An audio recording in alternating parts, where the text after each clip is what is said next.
ನೂರಾರು ಎಕರೆ ಜಮೀನುಗಳು ಇದ್ದು ಸಹಿತ ಅವನ್ನೆಲ್ಲ ಬಿಟ್ಟು ತ್ಯಾಗ ಮಾಡಿ ತಮ್ಮ ಶ್ರೀಮಂತಿಕೆ ಬಿಟ್ಟು ಅದನ್ನು ದೇಶಕ್ಕಾಗಿ ಪದ್ಮಾವತಿ ವಾಯು ಅವರು ಇವರು ಯಾರು ವಾಮನ ಸಂಘ ಇದನ್ನ ಅದನ್ನು ಹೋರಾಟ ಮಾಡಿದರು. ಒಂದು ದೊಡ್ಡ ದೇಶಕ್ಕೆ ಸ್ವಾತಂತ್ರ್ಯ ಕೊಟ್ಟು ಅವರು ಜಮಖಂಡಿಯನ್ನು ತೋರಿಸ್ಕೊಡೋದು ನಾನು ಜಮಖಂಡಿ ಕೆಲಸ.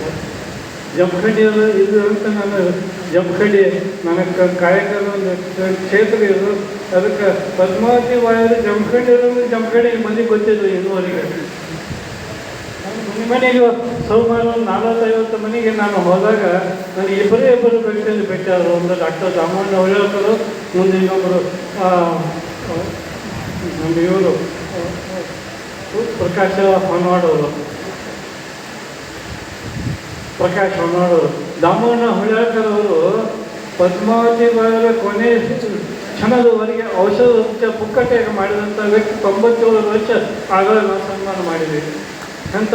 ಅವರು ಬಡತನದಲ್ಲಿದ್ದರು. ಅವ್ರಿಗೆ ಪೂರ್ಣ ಅದನ್ನು ಹನುಮಾಡೋರ ಮನೆತನ ಪೂರ್ಣ ಶ್ರೀಪಾದವರು ಆಗಲಿ, ಅವ್ರ ತಂದೆಯವರಾಗಲಿ, ಅವ್ರ ಮಂಟಪದಲ್ಲಿ ಎಲ್ಲರೂ ಕೂಡಿ ಅವ್ರಿಗಿಷ್ಟು ಬೆಂಬಲ ಕೊಟ್ಟು ಅವರಿಗೆ ಬೆಂಬಲ ಇದು ಮಾಡಿದಂಥ ಇಬ್ಬರೇ ವ್ಯಕ್ತಿ ಜಮಖಂಡಿ ಅವರು ಸಿಕ್ಕರು.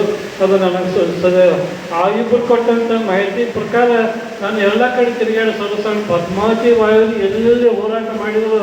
ಬೆಳಗಾವಿ ಜಿಲ್ಲೆ ಗೋಕಾಕ್ ತಾಲೂಕು ಎಲ್ಲ ಕಡೆ ತಿರುಗಾಡಿ ಅಲ್ಲೆಲ್ಲ ಹಿರಿಯರ ಗೂಡಿ ಇದನ್ನು ಸಂಪರ್ಕ ಮಾಡಿ ಮಾಹಿತಿ ಕರ್ಕೊಂಡು ಅದನ್ನೆಲ್ಲ ಇದನ್ನು ಮಾಡಿ ಸಂಶೋಧನೆ ಪುಸ್ತಕದಲ್ಲಿ ಇದನ್ನು ನಾನು ಬರೆದಿದ್ದೀನಿ.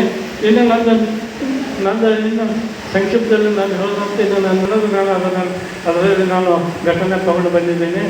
ಇದರ ಸಲುವಾಗಿ ನಾನು ಲಂಡನ್ಗೆ ಹೋಗಿ ಕಿತ್ತೂರು ಚೆನ್ನಮ್ಮ ಸಂಸ್ಥಾನದ ಬಗ್ಗೆ, ಹೋರಾಟದ ಬಗ್ಗೆ, ಹೋರಾಟದ ನಂತರದ ದಿನಗಳ ಬಗ್ಗೆ ಒಂದು ದಾಖಲೆ